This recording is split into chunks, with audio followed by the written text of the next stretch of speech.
I think we all need like a minute, right? We need to breathe. My name's Sandy Amato, reporter at the LA Times.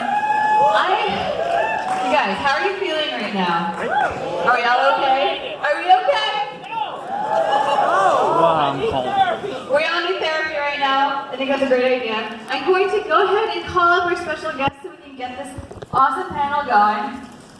First of all, I'd like to call up two very special gentlemen. You met them earlier, about 2 hours ago. Two boys from Long Island. Co-directors, Pet Sematary, Dennis Widmeyer and Kevin Coles.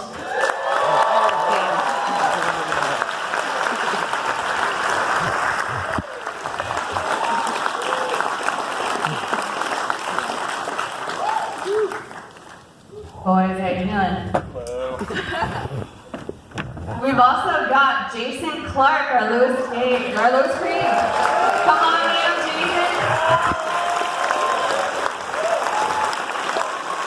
Amy Simons.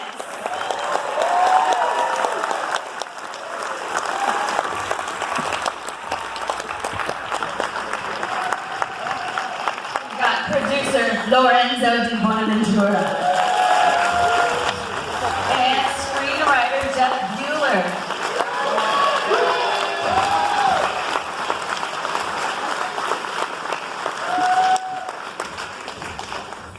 Oh man, you guys really did a number on all these fine people here. By the way, there was an awesome cover of the song you were about to hear, and the awesome band Starpool was here, and they lowered it! I'm like, they want you to hear the song. We said play it till the end. Maybe when we're done, play the ending again. Yeah, so that people can hear the song. Yeah. Thank you. Dennis, Kevin, would you like to be buried in a pet cemetery? Yeah, just not the burial ground beyond That's everything's fine, but I don't know. Let's have one more hand. Now that we have everybody up here, we're going to take a couple audience questions at the end. So get your questions ready. You guys, how does this feel to see it on screen? First of all, starts off, what has been your personal relationship with Pet Sematary? The original Stephen King novel, the 1989 Mary Lambert directed film, and its amazing sequel, Pet Sematary 2. But how far back do your relationships go with this particular story? I started reading Stephen King probably when I was 12, maybe. He was always we call him a gateway author. He was the author that kind of made reading fun and cool. He always had to read books for school. And then it was you got to read a Stephen King book, and you were that felt like a vacation. So for me, he kind of activated my creativity, made me want to write and read. And I think Pet Sematary was one of the first few books I read of his. And there was a quote on the back of the Mass Market that said the most terrifying novel that Stephen King has ever written. So it felt sort of like a dare to read the book, And so I started with a novel. My relationship with Pet Sematary started with the movie, and I saw it when I was 13 at a friend's house. We had a sleepover. My friend he had those parents that went to bed at 7 p.m. or 8 p.m. or whatever, those weird parents, and then you were all right, we can do whatever we want.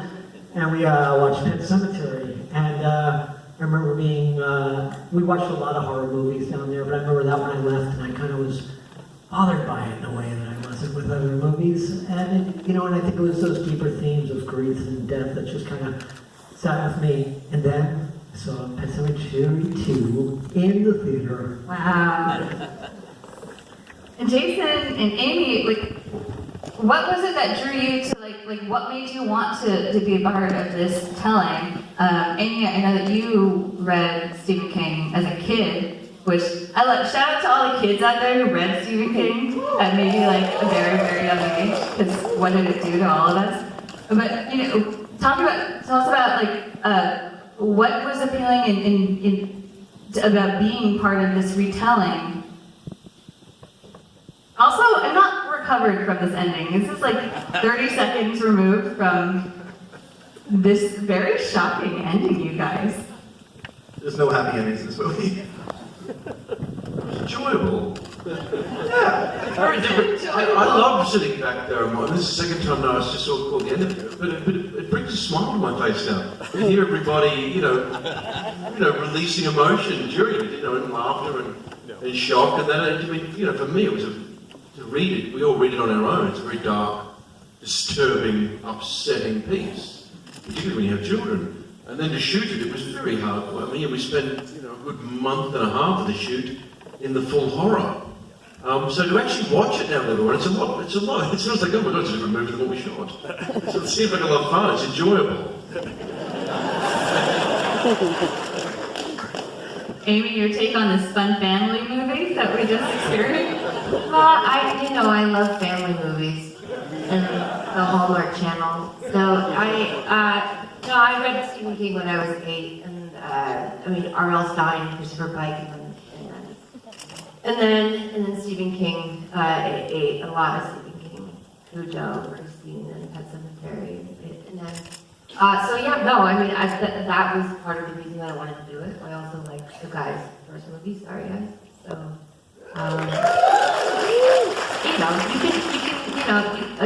a bad director can ruin a good thing. So I'm glad that they took it into their own hands. And I'm like, We're glad we had you.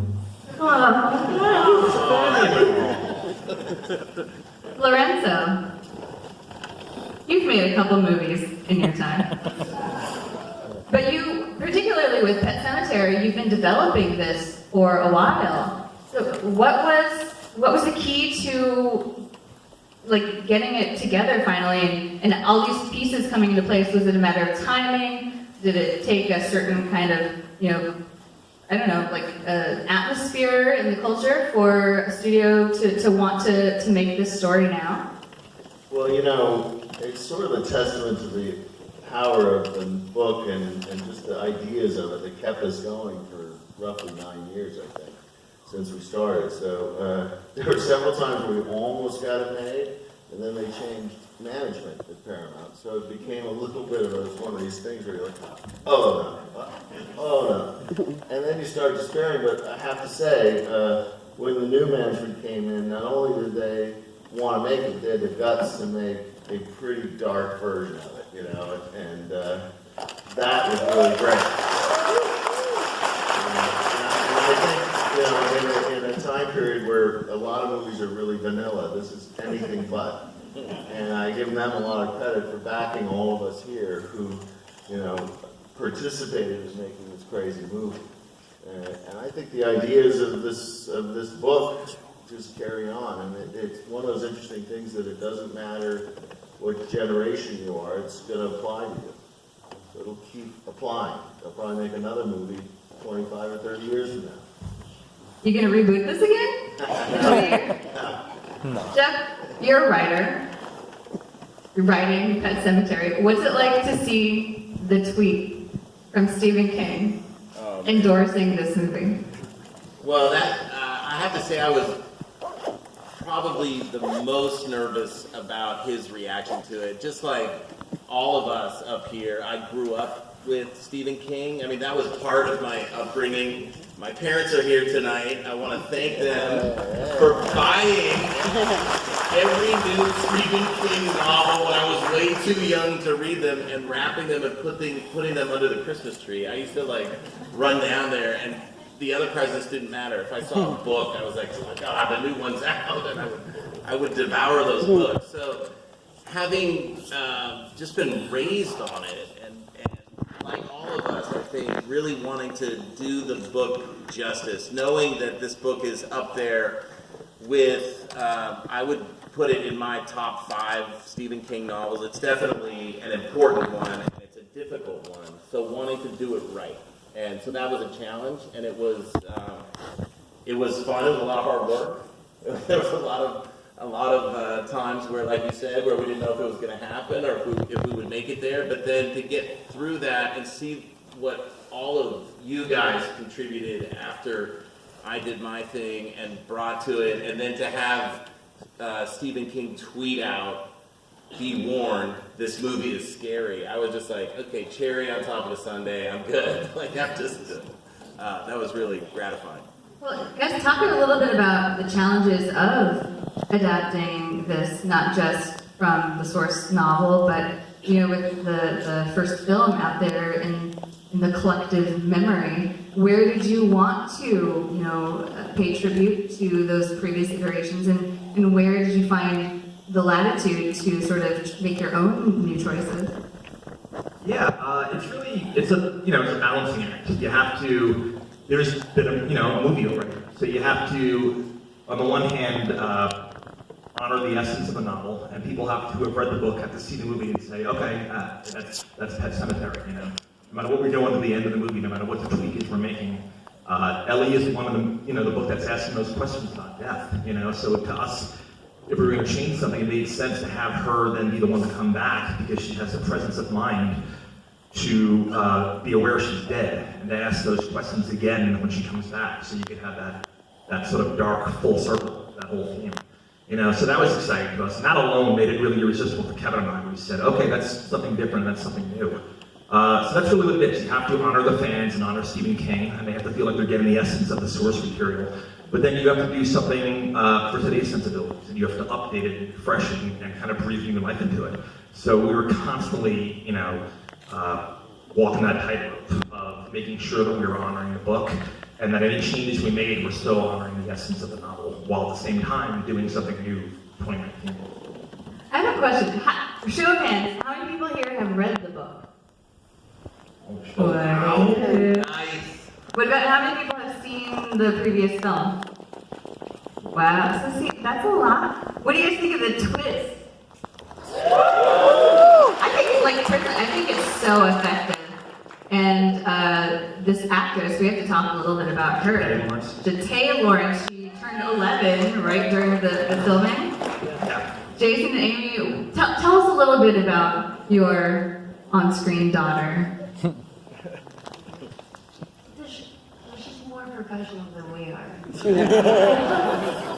I mean, she's amazing. Tell me about it. It's a little scary, actually. I mean, it really is scary to watch her sort of click in from being a little girl to clicking into being Ellie, like evil Ellie, just because she does it so naturally. And, you didn't have to sit and watch her slowly kill you, but, she's got that sinister thing down. She's going to do really well in middle school.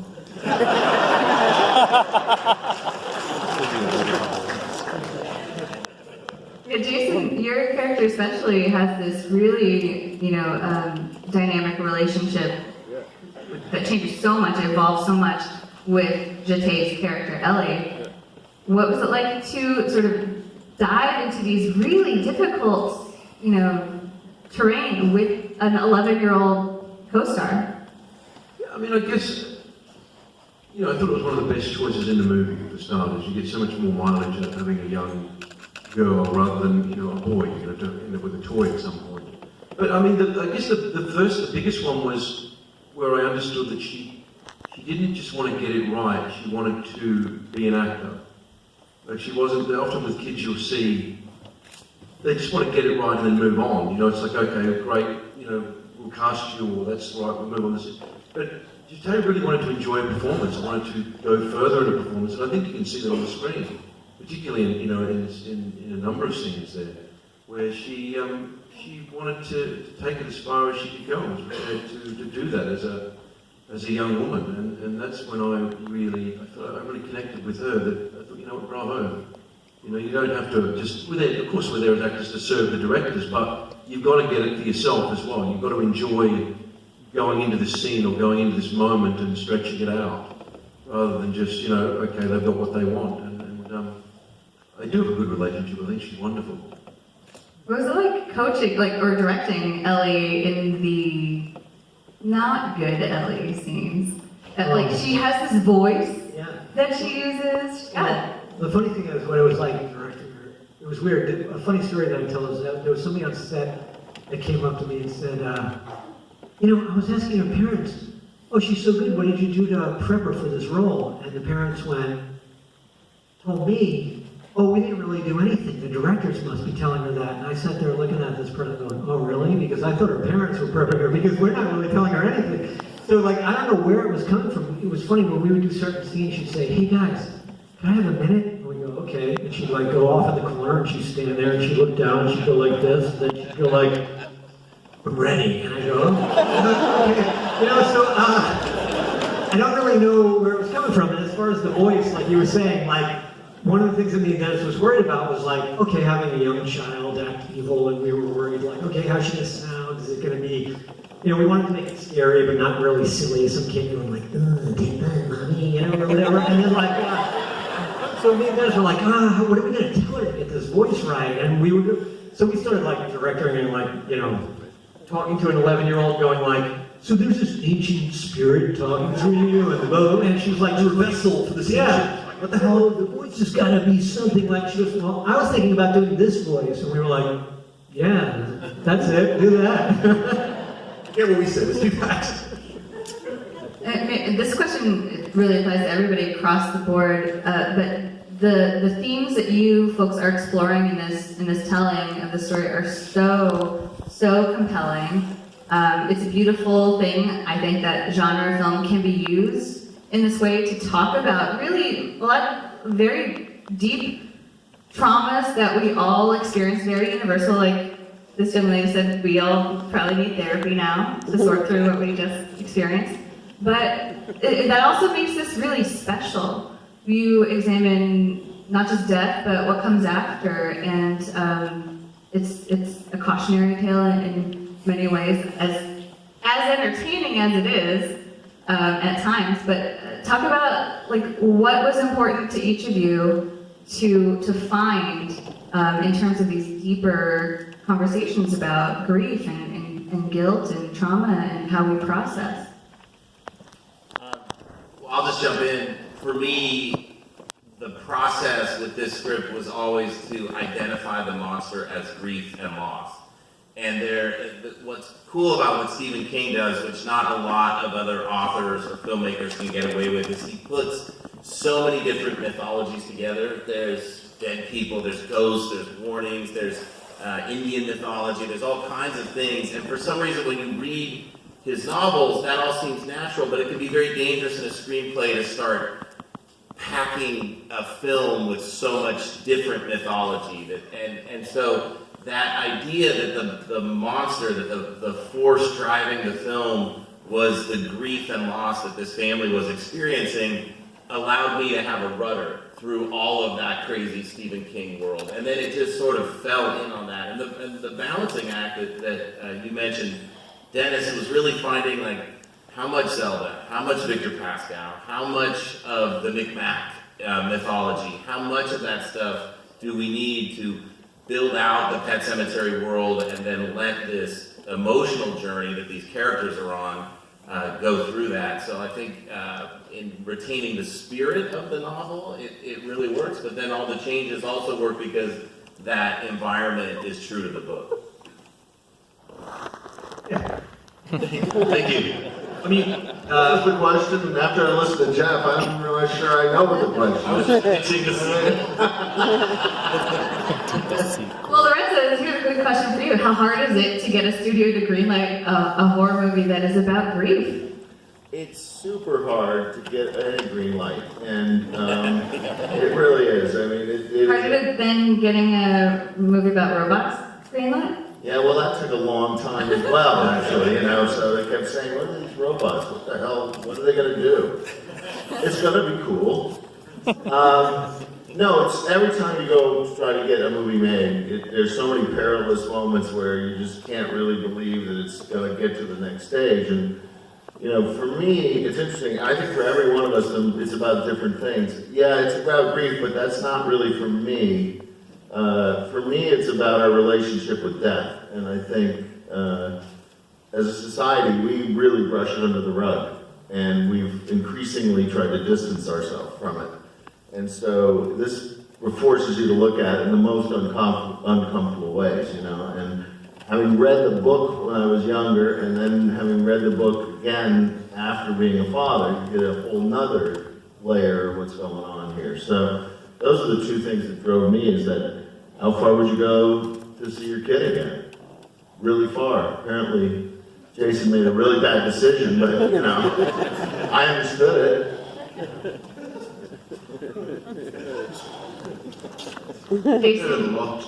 Jason, you have? It's funny, one of the funny things with Lewis, you know, because the book is a monologue. You know, the book is a lot of it's in the monologue to Lewis. And it was always what if he could. But I was always struck by, well, what if you knew that it existed and you didn't? I mean, if Lewis, that whole thing with Judd, that whole handing down, this, from standing B, to all the things.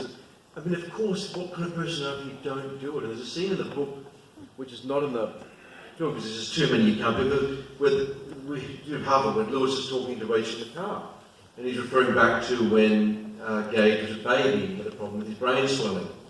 And, Lewis says, but if he had had that disease, it would have changed him, would you still love him? Well, of course I'd still love him. Well, that's it, I'm going to go figure up, I mean, it's that if you can, what kind of parent are you if you don't? Well, all you parents out there can wrestle with that question. You know what sort of parents you are now? Well, I lost my fingernails for starters. Your children are not here, right? Your children are not here, right? No, your mom's. I heard, how old were you have twins playing Gage, and they look uncannily like the Gage. Unplanned coincidence. How is that It unplanned? really was. I don't know. I mean, but that was very last minute, and it was it's tough finding twins that they had never acted before. So we didn't see a ton of kids for Gage. So they were the best. They were the cutest kids. They just so happened to look like Nico Hughes. No, tell the truth. Tell the truth. Tell the truth. That's the truth. I gotta give these two actors right here a tremendous amount of credit. Those little kids were a pain in the ass. He said it, not me. They cried and cried and cried. I couldn't take it anymore. I could leave the set. I just get out of there. I'm done. I can't take it. There's nothing harder than listening to a little kid sob uncontrollably while you're trying to get him to do something else. And thank you, too, for putting up with it. You guys hid behind your monitors, so don't act different. It was always a relief when we were filming one of the horror scenes because we were like, oh, this is a scene where Gage is supposed to cry. Then you were safe, right? Then you were safe. We kept telling a joke that Kevin and I 20 years from now we're gonna hear a knock on our front door, and there's gonna be these two twins standing there, 23, and they're gonna be holding a gun and be like, this is for 15 years of therapy. Maybe they'll just send you a bill. Yeah, exactly. But that's not true at all because they gave me a jar of maple syrup when we A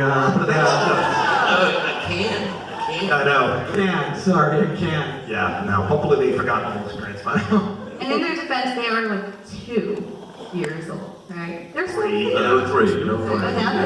Big difference, yeah. One of them Yeah. whole different age. What was harder, casting the right Gage or casting the right church? Oh man. Well, the thing with the cat was, in Marion Lambert's movie, it's a British short hair, and I grew up with a British short hair, and the cat's name is Church, which is Winston Churchill. I think they cast that cat because it's a British cat with a British prime minister name, So that was a damn good-looking cat. So Kevin and I were like, we should try to compete with that cat. That cat is amazing. We have to do our own thing here. And in the book, it's a black and white tomcat. It's a very basic cat, So we went back to the hardcover of the art, and we were like, oh, it's like a Maine Coon with 4 exotic colors and long hair. And we were like, that's going to be our cat. And then little did we know how hard it was going to be to find 8 cats that all looked exactly like that. So it was really just about finding the trainers, and then we tasked the trainers with now finding that, a lot of cats that could do that. And to their credit, they did. I mean, they say you can't train a cat, and Kevin and I always joke around that our apartments are a living testament to that, because our carpets and our couches are torn to hell because we can't train our cat at night just not to scratch them. Yeah, Dennis, I heard your cat Max is a real diva. He's a rascal, He is. But these cats, they were able to train them, and every cat had a different specialty. There was the cat that could hiss, there was the cat that could jump, the cat that could stare, the happy cat, the evil cat, and they were this pack of divas on set, and the cat would get on set and have to get acclimated. So all the actors would have to shut up and just kind of let the cat sniff everything for 10 minutes. So we just sat there and watched the cat, and then when the cat was ready to go, he would lift his paw and kind of shake his head, and then we were ready to go. And then only then. I'm so happy we've gotten to the feline thespian portion of this Q&A. I understand also you have a nice church and an evil church cat, and they both are on Instagram or something like that. Yeah, you can see them. Church, aka Tom, and Church, aka Leo. There, the mean, which one was the mean cat? Leo. Leo. So they would activate him with that toy. Would they put some stuff Yeah. on? Like he seemed pretty nice until he got activated and he is. Yeah, but they were always activating with this stuffed animal. One day he just wasn't On a having it. wire. Me and Dennis like lost it on the monitor because he wasn't having it. All of a sudden, like from the bottom of the frame, we're looking at Leo on the monitor. This little cobra came swimming up from the bottom of the monitor. It was like the toy when he's not behaving. This is the one that got him real angry. I wanted to take a selfie with that cat, and when he was wrapped at the end, I'm like, I went to put my arm around him, and the guy's like, "Don't do that!" Like almost took me out. I was You like, guys are "Oh." making it sound like we mistreated the cats. No, the cat was not What's hurt. going on? We did not mistreat any cat. That's for true better than Jason anywhere. We had the cat wranglers, we had all the cat people we could possibly have to make sure that they were well taken But care that of. cat was scary. I'm just saying. It's a good year for movie cats, I gotta say. That's awesome. So who wins in a fight? Church or Goose? All right, what do you guys think? Church or Goose? Goose. What? Top Gun? Who's from Top Gun? Captain Marvel. You guys don't watch Marvel movies? Captain Marvel. You don't know. Kevin doesn't watch those movies. Someone only watches. You two assholes are going to Top Gun. Before we take some audience questions, I want to ask you all about the staging of what seems like one of the most difficult sequences, which is the semi truck sequence. That took a while. Well, I mean, it's so beautiful how you do it because rather than hear these performances, hearing Rachel and hearing Lewis go, you go, we cut to quiet, and you let this score by Christopher Young take over. Yeah, where's Chris? He's not here. Yeah, Chris killed it. Shout out also to your cinematographer. Lori Rose. There's a quick story about how, there were films of Laurie's that you saw him shoot that made you want to work with him? Yeah, I mean, the thing with Lori was we were like, all right, we're doing a studio film, we gotta get studio people, but Kevin and I are like indie guys, and we were like, how do we have our cake and eat it too? You know, so Lori was Ben Whitney's, still is, the DP. So this guy shot like Kill List, you know? You look at something like Kill List, and you're like, wow, that's a pretty mean handheld film, you know? But then you look at like Overboard, or things he's done with studios, and you're like, the guy can do both. You know, he's got his feet in each pond. Foot in each pond. So that was a perfect example of a guy from our amazing crew. We have some of our other amazing crew here as well. We have Todd Chernowski. Where's Todd? He's our production designer. There he is. Round of applause to Todd. And our amazing editor, Sarah Brocher, who's also there. There she is. Who else is here from the crew? If you're here, we love you. Matt Greenberg. Matt Greenberg. Yep. Matt Greenberg! So yeah, this is an amazing crew all around. So take us back to how many days that took, I'm not sure, but you're out there in Quebec shooting on location. You found these amazing locations, by the way, and you come to staging a scene that is unlike anything in the book, and unlike anything in the film previous. Like, what were all of the elements that had to come together?